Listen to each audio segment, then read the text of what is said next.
que esta clase es súper buena, como todas, pero esta clase me gusta mucho porque es uno de los capítulos de Hechos que más me gusta. Le estaba diciendo a la hermana Nelly, que era la que estaba leyendo, es uno de los capítulos de Hechos que más me gusta. ¿Sabe por qué? Porque conozco, por ese capítulo, conozco la historia de este terrible mártir hombre de Dios, Esteban. Hechos capítulo 7 y el capítulo 8 que le sigue es algo hermoso, sobrenatural. Hermana Diana, ¿usted tiene algo que decir? ¿Que subió la manita? ¿O era para decir que me veía? Ok.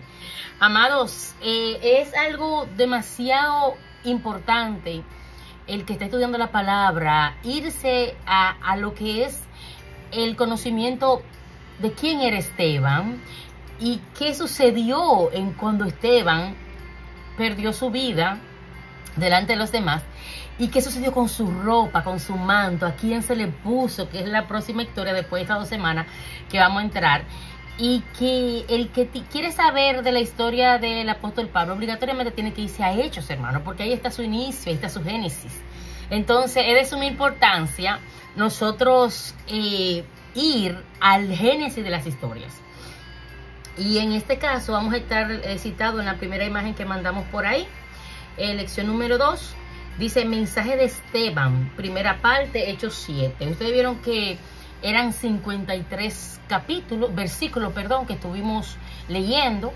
Es una lectura larga, pero con mucho entendimiento. Digo que esa es una de las mejores exposiciones que yo he visto en la Biblia. Como le dije la semana pasada cuando le anticipé este tema, que es como el salón de la fama de Hechos. Es esta parte, es de los mejores famosos, porque aquí hablan de fama. No, mire, hermano, los famosos que tienen que ser famosos sin vanagloria es las personas que están en la palabra. Esas personas que fueron mártires, esas personas que escribieron la Biblia, que no eran personas perfectas, pero su fama ha llegado y seguirá hasta que Cristo venga por nosotros. ¿Por qué? ¿Por qué le digo famosos? Porque estamos hablando de ella. Famoso no solamente es ser una persona conocida, con dinero, que sea actor, que sea alguna, como le dicen, un ícono de algo, ¿verdad? Es reconocido para vanagloria. No. Los famosos, la palabra famoso viene de personas que al tiempo, pasando el tiempo, todavía se está hablando de ellos y se reconoce. Personas que hicieron algo que fue de notación a todas las personas que dejaron algo sembrado, que todavía se puede estar hablando de ellos a través de los tiempos. Entonces, ¿por qué no hablar de los mejores famosos sin vanagloria, que son las personas que están aquí en la palabra? Entonces, como le decía, Hechos es uno de los capítulos que más me gusta. Vamos a identificar el objetivo que tenemos para esta noche, que el objetivo que tenemos para esta noche es identificar y aplicar lo que Esteban dijo en su mensaje acerca del cambio y del lugar donde Dios habita. Amado, este mensaje fue la última exposición de Esteban, fue la más larga y fue la última exposición. Aquí el hombre estuvo dando del conocimiento que él tenía de las historias de los pasados del Antiguo Testamento. Él estuvo exponiendo, él como que le dicen como que le dio una galleta con sus palabras. Aquellos retractores de él, recuerden que estamos basados en este capítulo 7, que su subtítulo ahí dice defensa y muerte de Esteban. Él se defendió. Pero no solamente él, porque él iba a fallecer, él estaba defendiendo lo que era, lo que ya estaba escrito, la palabra de Dios, defendiendo lo que es el evangelio y provocando que se esparciera después de esto. Mire, dice, no lo voy a leer completo, ya lo leímos, pero quiero retomar el versículo 1 del capítulo 7. El sumo sacerdote dijo, entonces, esto es así, como, ok, usted sabe cuando le dicen, cuando usted tiene un problema con alguien, ¿verdad? Y la persona, esto es así, no te apures, yo te voy a agarrar. Entonces esto es así. Y dijo, varones, hermanos y padres. Pero oiga, escuche bien, mire qué decente, mire qué decente.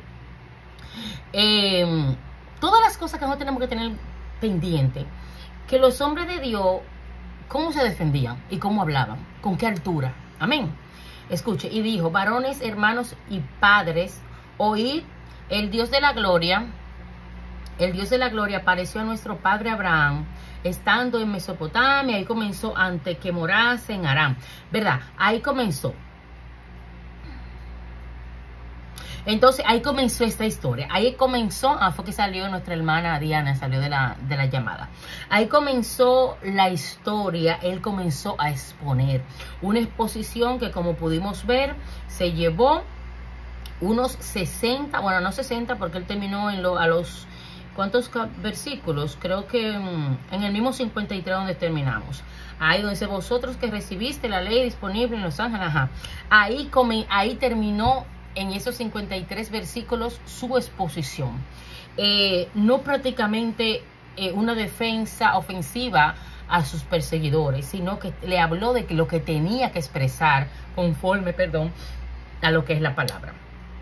Vimos el objetivo que tenemos aquí al lado de la pregunta número 24, encima del cuadro, tenemos el contexto histórico de esta parte que dice, Esteban hizo un repaso de la historia de Israel. Como usted pudo ver, y la hermana Nelly estaba hablando un poco, Esteban ahí comenzó y habló de Abraham.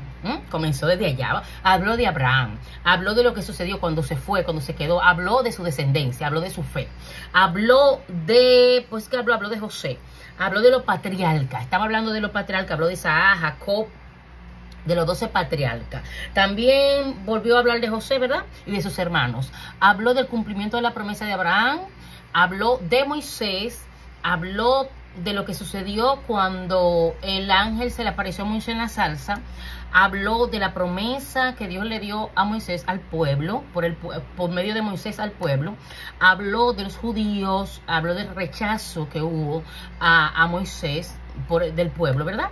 Y habló de los israelitas, de su comportamiento del tabernáculo y todas estas cosas. Y al final terminó también hablando de David. O sea que esa exposición, él expuso esas historias, no es para denotar, para salir como que una persona, wow, este hombre tiene mucho conocimiento, sino que ese era su momento para sellar ese tiempo en la tierra y para poder terminar la misión que tenía este hombre de Dios aquí en la tierra. Y vamos a ver lo que dice el contexto histórico. Dice, todo alumno de la Biblia debe poder explicar este repaso. O sea, todo alumno debe estudiar, leer como estudio a Hechos 7. Pero un alumno que no tenga conocimiento de Hechos, como hemos estado en todo este tiempo, hemos estado estudiando el libro de los Hechos. Recuérdense que estamos hablando de los Hechos del Espíritu Santo, como se le llama.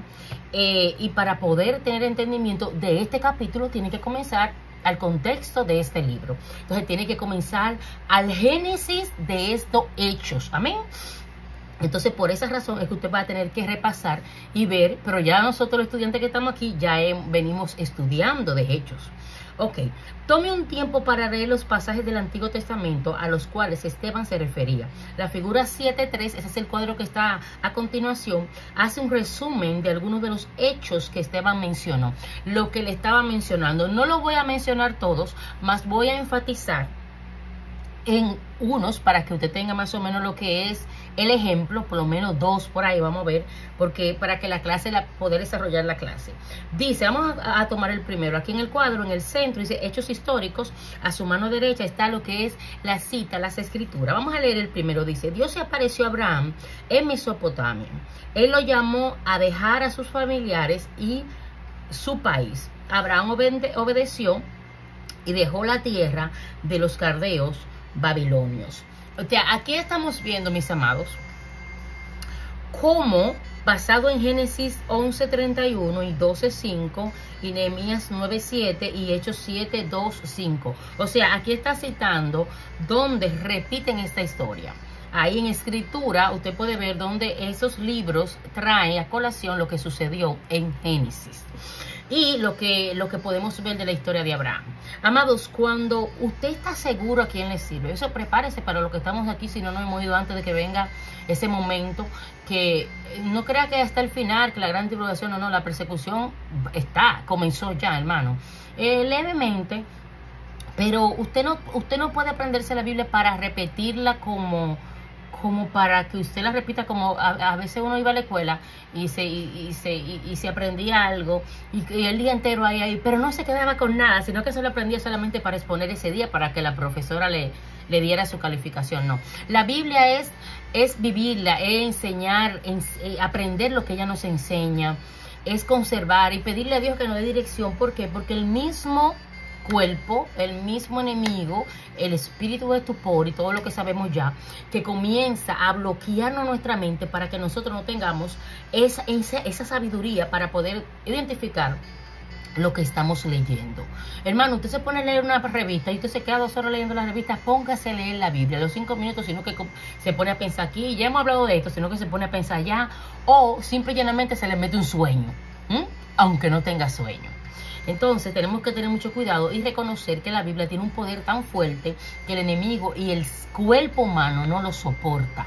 Amén. Y por eso es que cuando usted quiere leer, hay personas que me dicen, ay, me gusta leer la que tiene muñequito. No todo el tiempo la que tiene muñequito es bueno, no es malo, pero somos adultos. Somos adultos, entonces la que tiene muñequito a veces coge mucho espacio en el muñequito, le quitan un poco de letra y bueno, dejémosle eso a los niños y a los adolescentes. Entonces pudimos ver esta historia aquí, que él está diciendo, él está expresando todo lo que sucedió. Le trajo de la historia, le trajo un poco de cada una, ¿verdad? Y le dijo, el Dios de gloria apareció a nuestro padre Abraham estando en Mesopotamia antes que morase en Harán, y le dijo, sal de tu tierra y de tu parentela y ven a la tierra que yo te mostraré. Dios bendiga a nuestras pastoras. Entonces, ahí le está exponiendo, entonces salió de la tierra de los caldeos y habitó en Harán, y de allí muerto su padre Dios, lo trasladó a la tierra en la cual vosotros habitáis ahora. Amados, él está exponiendo esto a esas personas. Ellos lo sabían, hermanos. Eran personas con conocimiento de la palabra. Ellos lo sabían. Entonces, ¿por qué lo expuso? En medio de nuestra persecución, en vez de defendernos en muchas ocasiones, tenemos que hablar de lo que ya nosotros sabemos. En la persecución, nosotros lo que tenemos que orar, leer la Biblia y buscar el rostro de Dios y orar. Entonces, en muchas ocasiones, cuando a los que nos persiguen no les gusta que le hablen de la palabra, no le interesa que usted les responda sobre la palabra. Bendito, debemos pedirle a Dios que le ayude a las hermanas que están luchando con el internet, nuestra hermana Yokairi y nuestra hermana Diana, que salen y entran, para que puedan concentrarse. En el nombre de Jesús. Vamos a ver la segunda, que es la número 3. En el cuadro dice, la circuncisión fue una señal de pacto entre Dios, perdón, entre Dios y Abraham. Con las escrituras en la cita de Génesis 17, 9, 14 y Hechos 7, 8. Ahí está trayendo en la historia, ¿verdad? El Génesis y en el libro que estamos de los Hechos. Ahí él estuvo hablando. No voy a entrar en esas historias, ya que son largas y quiero adelantar, pero le estoy contando esta parte para que usted vea por qué este hombre de Dios tuvo éxito en su poco tiempo, en su corto tiempo que tuvo en la tierra.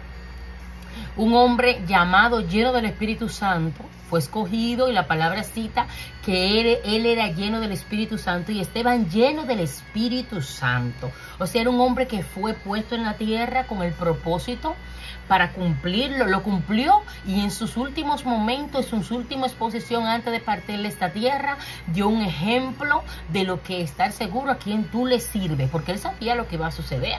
Claro que sí, se estaba preparando, pero él firmó con algo hermoso, con esta exposición sobre estos hombres que ya hubiesen partido y que dejaron un legado, y él lo estaba exponiendo a esos perseguidores. Vamos al cual aquí en la segunda imagen, seguimos en el cuadro, página 119, vamos a la número 11 del cuadro. Dice, Moisés profetizó, no, sí, es el 11. Vamos al 12. Los padres judíos se negaron a obedecer a Moisés. En vez de obedecerle, le desecharon, y en sus corazones se volvieron a Egipto. Hicieron un becerro de oro y lo adoraron, basado en Éxodo 32 y en Hechos 7, 39 y 41. Amados, aquí le estaba recordando lo que sucedió cuando estos hombres, los judíos, esas personas, lo que comenzaron, hermano, lo que vieron la mano de Dios obrar, lo que tuvieron, hermanos, el encuentro con la columna de nube y con la columna de fuego, hermano, y con todos los milagros que hubo en el desierto. Fueron uno de los que cuando Moisés duró más del tiempo que ellos querían que bajaran, comenzaron a adorar a dioses vanos, hermanos. Y ahí le estuvo exponiendo, ya leí, mostré, ¿verdad que sí?, todo lo que sucedió. Inmediatamente vamos al final del cuadro, donde dice, aquí debajo, dice, en repaso de los hechos históricos de este mensaje de Esteban, ahora vamos a examinar 6 verdades entretejidas dentro de su mensaje. Vamos a ver 3 verdades en esta lección. Son 6, ¿verdad? Pero en esta lección solamente vamos a ver 3. Y en estas 3 próximas que vamos a estar estudiando. Vamos al punto A inmediatamente. Usted ve al lado ahí una imagen que en la figura 7.4 que hay agujas que están con sus hilos, ¿verdad? Dice, en una máquina de coser la punta y el hilo están en el mismo extremo de la aguja. Ahí está hablando sobre la máquina de coser. Si usted se fija, son 2 tipos de aguja, una manual y una de la máquina de coser. ¿Por qué le estoy hablando de esto? Porque va a traer referencia e ilustración en lo que vamos a leer. Usted se fija que la primera aguja es una aguja de mano y la segunda aguja es una aguja de máquina. Entonces, las 2 puntas de las 2 agujas están para abajo. Aunque una de las puntas no tenga hilo porque está en la cabeza al principio, la de la máquina sí tiene hilo, pero el significado viene siendo el mismo porque tiene las 2 puntas para abajo, aunque uno tenga hilo y aunque otra no tenga hilo. Esa es la ilustración que trae el autor. Dice, en el punto A, dice, Dios puede usar los laicos, para hacer los cambios. Amado, vamos a recordarnos, como siempre me pregunto, usted sabe que muchas personas tienen un significado de los laicos diferente, pero el significado es uno, aunque la persona que laico es otro. Los laicos son aquellos cristianos, hermano, que no son miembros del credo, que no tienen credenciales, son hermanos de la iglesia, que están ahí, tienen conocimiento, que a veces lo menosprecian, que usted sabe, muchas partes, pero aquí dice los laicos son todos los fieles bautizados que no forman parte de la jerarquía eclesiástica. Esa es una de las respuestas mejor que yo encontré, que los laicos son los fieles bautizados, que son personas que están en el orden en la iglesia, pero que no forman parte de la jerarquía eclesiástica. No son quizás líderes reconocidos con títulos, pero están en la iglesia, están haciendo un trabajo y son personas que son de Dios. Amén. Eso es lo que yo quería recordarle. Dios bendiga a nuestra hermana Lourdes, María Lourdes, que entró. Entonces también es decir que no tienen órdenes credenciales. La palabra laico viene del latín tardio o laicus, que a su vez viene del griego lacos, que significa del pueblo. Son personas del pueblo, son personas, ya usted sabía lo que significa laico. Entonces dice, Dios puede usar a los laicos para hacer los cambios. Entonces en este caso vamos a traducir esto. Dios puede usar a personas que aunque no tengan títulos, aunque no sean reconocidos delante de los demás, como en este caso era la historia de Esteban, pero tenía el Espíritu Santo de Dios. Dice, parece que Esteban fue el primer creyente que predicó en una sinagoga. Esto era un problema. Era un laico predicando en una sinagoga. Una persona sin reconocimiento del vulgo, una persona quizás para los demás que no tenía el derecho de ministrar, porque este mensaje que él dio fue una administración, hermano, fue una administración expositora delante de sus perseguidores. Dice, los miembros de la sinagoga de los libertos lo acusaron. Dijeron que él hablaba en contra del templo y de la ley, que ellos tenían que buscar una manera de justificar su falta de entendimiento, su falta de búsqueda, su falta de espiritualidad. Tenían que buscar una manera. Dice que también en contra del templo y en contra de la ley. Y dice la palabra en Hechos 6:13, aquí citado en el libro, dice, y pusieron testigos falsos que decían, escuche bien, hermano, una de las cosas que va a identificar una persecución a un hombre de Dios es que en muchas ocasiones de los mismos que están adentro van a buscar testigos falsos en contra de ese hombre de Dios. Esteban era un hombre intachable en este sentido. Esteban estaba lleno del Espíritu Santo de Dios, estaba haciendo la obra de Dios, estaba haciendo el trabajo de Dios, incansable. Amén. Y Dios lo mandó a reprender en esta sinagoga. Pero como ellos sabían en lo que estaban, vamos a buscarle falsos testigos. Estamos en Hechos 6:13, en ese versículo.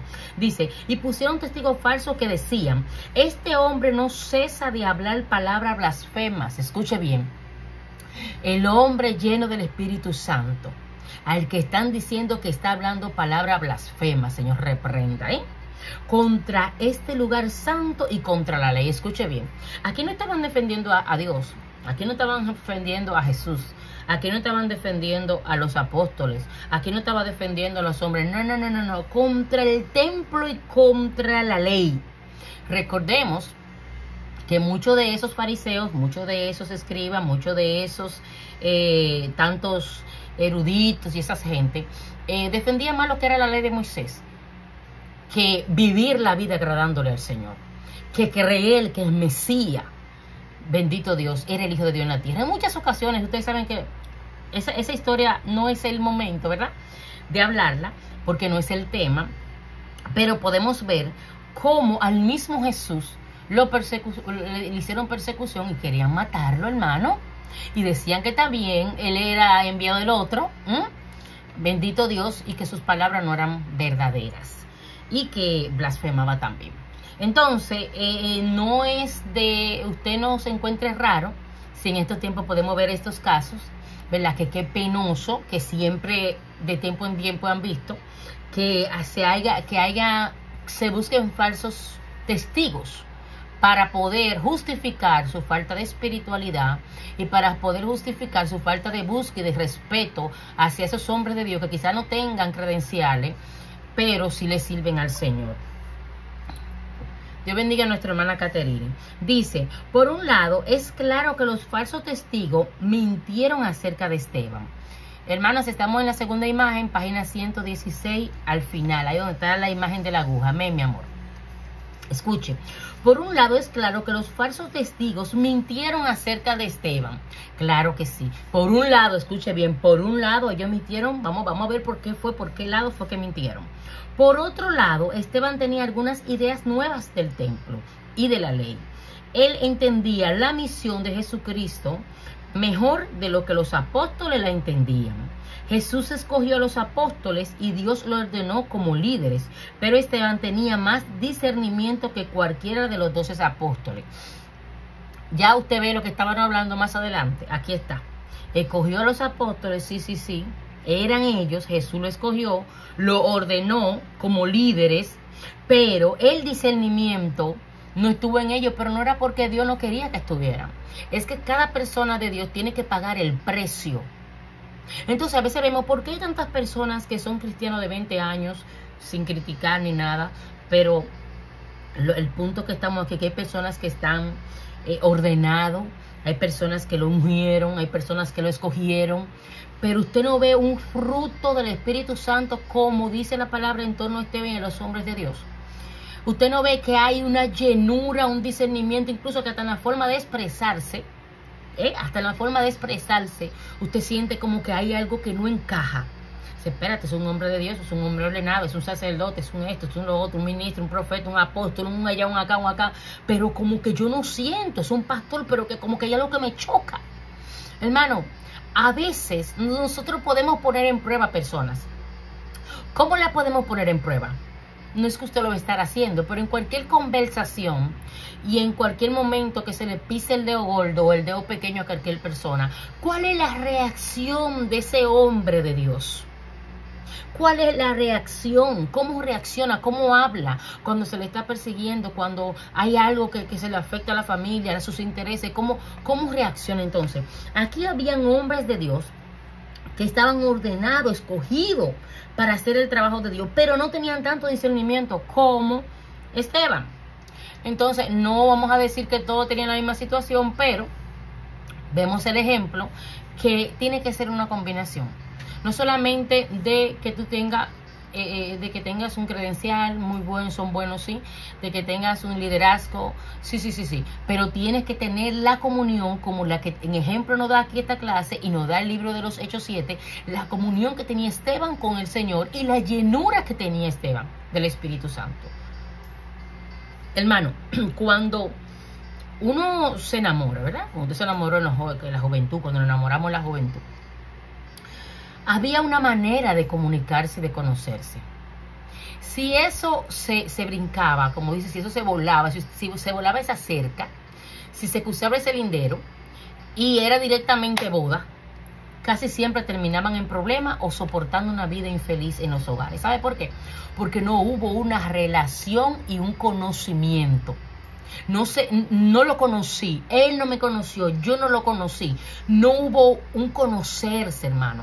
El noviazgo tienen que conocerse. ¿Cuáles son las paticas que aquí? ¿Cuáles son las paticas que allá? ¿De qué tú brincas? ¿De qué tú saltas? ¿Qué te falta? ¿Qué tú esto y lo otro? ¿Por qué? Porque en el tiempo del noviazgo se conocen. Cuando nosotros venimos al Señor, es como cuando uno está enamorado, porque uno está enamorado de Dios en este caso. Y Él nos conoce a nosotros, pero nosotros tenemos que conocerlo a Él. Y para conocerlo tenemos dos fuentes importantes que hacen la balanza, hermano, que es la oración y la palabra, hermano. Y la tercera que viene después de esta, que es importante, es la búsqueda, hermano. Entonces, con esa combinación tenemos la llenura, tenemos discernimiento y podemos estar en los lugares que nos toca estar, seamos perseguidos por la situación que le pasó a Esteban, podemos estar seguros que estamos en las manos de Dios y que cualquier cosa que pase, aunque sea triste, vamos a estar en las manos de Dios. Escuchen. En Hechos 3 vemos que los apóstoles asistían aún a los servicios del templo. Hechos 21, 17, 26 confirma esto. Los creyentes de Jerusalén vivían como si todavía estuvieran bajo la ley. Circuncidaban a los hijos y sacrificaban a los animales. Recuérdense que estos eran sacrificios de la ley y ellos todavía la tenían, ¿verdad? Asimismo era Ananías, un judío lleno en el Espíritu Santo, pero vivía bajo la ley y era respetado por todos los judíos de Damasco, basado en Hechos 22:12. Hoy comprendemos que Jesucristo fue el fin de la ley. Hermano, ya pasó, o sea, la ley murió, pero ellos querían seguirla viviendo. Ahí ya estaban en Hechos, ya querían seguir viviendo la parte de la ley del sacrificio, de la circuncisión. No. Ya Jesucristo se rompió el velo. Ya estamos en el tiempo de la gracia, pero ellos querían seguir viviendo el tiempo de la ley y todo lo que venía allá. Tenemos las cartas de los hebreos que aclara que los sacrificios en el templo y los sacerdotes de la tierra no se necesitarán más. Pero en los días de Esteban, la iglesia de Jerusalén no tenían un entendimiento completo de la obra en Cristo. Sabían que Él era el Mesías que murió por nuestros pecados y resucitó. Sabían que Él era el Salvador y el Señor, pero no entendían cómo Jesús se les revelaba con Moisés. Entonces, así que simplemente añadían las enseñanzas de Jesucristo a las de Moisés. Hermanos, para ellos Moisés era sobre todo, incluso sobre Jesús, hasta que no entendieron que después, amén, Michelle, exacto, quieren cambiar todo, hasta que no entendieron que después que Jesús vino, ya eso pasó. Entonces querían poner a Moisés como si fuera Jesús. Por eso fue que el cuerpo de Moisés se desapareció, Dios mismo lo desapareció, porque sabían y reconocían que lo iban a idolatrar. Y él sabía lo que iba a pasar, que ahí estaba pasando, ¿verdad? Pero aún así, Moisés ni estaba vivo, ni su cuerpo, ni siquiera en sí lo pudieron ellos idolatrar. Entonces, no es que usted va a poner a Moisés antes que Jesús, como dice aquí, así que simplemente añadían las enseñanzas de Jesucristo a la de Moisés, la añadían, la complementaban. No es que la vamos a sacar, pero no la podemos poner delante de Jesús, bendito Dios, es un complemento y va a tener un complemento ahí entre ambos. Vamos a la página número 120, que ahí continuamos la parte, ¿verdad? Entonces aquí dice, cómo Jesús se relacionaba con los gentiles. ¿Por qué? ¿Qué era lo que no los dejaba comprender esto? Sus opiniones eran controladas por su antigua forma de vida. Querían traer lo que era la ley, querían obligarla y forzarla, y por eso incluso hasta llegaban a pecar. Porque aunque reconocían al Mesías, no respetaban que era el Hijo de Dios en la tierra. Sí, era el Mesías, el Salvador del mundo, sí, pero la ley de Moisés adelante. No me importa, porque que Moisés. No, hermano, entonces eso hacía que en vez de yo tener una llenura, como pasó con Esteban, y un entendimiento del Espíritu Santo y tener esa forma de poder enseñar mezclando lo que es la ley de Moisés que está en el Antiguo Testamento, porque el Antiguo Testamento sin el Nuevo Testamento no va, y viceversa. Entonces tenemos que hacer una combinación sabiendo que el tiempo de la gracia, Dios mandó a su Hijo y rompió el velo. Entonces dice, habían creído por muchos años en el templo y en la ley y no era fácil pensar en otra cosa. Hay personas que no les gusta cambiar. Hay personas que no quieren cambiar, hermanos. Y los cambios son necesarios más en los tiempos que estamos viviendo. No le interesaban el cambio. Escuche bien, estamos al lado de la pregunta número 26, donde está la velita ahí mismo, que está pintado de morado. Dice, cuando más tiempo se use un sistema para hacer algo, más difícil es para aceptarlo de manera diferente de hacer lo contrario. Algunas veces la experiencia es buena, pero otras veces llega a ser como una piedra atada al cuello. O sea, en este momento no era un simple discutir, era que ellos no querían someterse a esto. No querían someterse a lo nuevo. Querían vivir en el antiguo pacto. Entonces, para ellos, el ejemplo que da aquí es como llevarse una piedra atada, un peñón, un bloque en el cuello. Es algo que pesa. Entonces le pesaba entender todo lo que Esteban también estaba diciendo y expresando sobre lo que pasó, porque dése cuenta que todo lo que él trajo fue lo que pasó en el Antiguo Testamento, ¿verdad que sí? Él estaba trayendo la historia para que ellos reconocían que sí, que estaban entre las dos maneras, que era lo de la ley y lo del nuevo pacto, el antiguo pacto y el nuevo pacto. Entonces la experiencia puede ser como una presión que encierra a la gente en el pasado. Esta persona, vamos a ver esta historia de la máquina que le estaba hablando sobre las agujas que tenemos ahí. Dice, el invento de la máquina de coser fue retrasado por años. ¿Por qué, hermano? Porque la gente pensaba que el ojo de la aguja debía estar al otro extremo de esta. O sea, como le conté, recuérdese que la aguja de mano se ensalta aquí arriba y la aguja de máquina se ensalta aquí abajo, pero las dos tienen la misma punta. ¿Cuál es el problema? El problema es qué cosa. Entonces, en ese tiempo, el problema era que estaban discutiendo para poder lanzar la máquina, porque ellos querían que tuviera a sí mismo contraria. Pero ¿cómo, hermano? Si la facilidad era que por aquí iba a jalar, ¿verdad que sí? Aquí iba a agarrar la máquina, aquí iba a hacer la presión para coser y aquí iba a entrar el hilo en la tela. O sea, ¿por qué discutir con algo que aunque trae novedad, iba a ser lo que iba a funcionar mejor? Entonces hay personas que no quieren salir de lo antiguo y se quieren quedar en lo antiguo y chocan con que haya una renovación.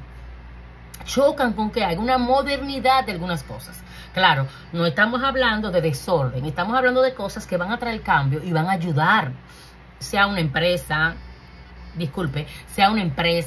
sea a un consorcio grande, de verdad, negocios grandes, a lo que sea, hermano, una iglesia, una escuela, a lo que sea, hermano. Entonces tenemos que saber que los cambios van a venir. Claro, hay cambios que son para dañar, hay cambios que no ayudan, hay cambios que no traen beneficios, sino que son para dañar, mis amados hermanos.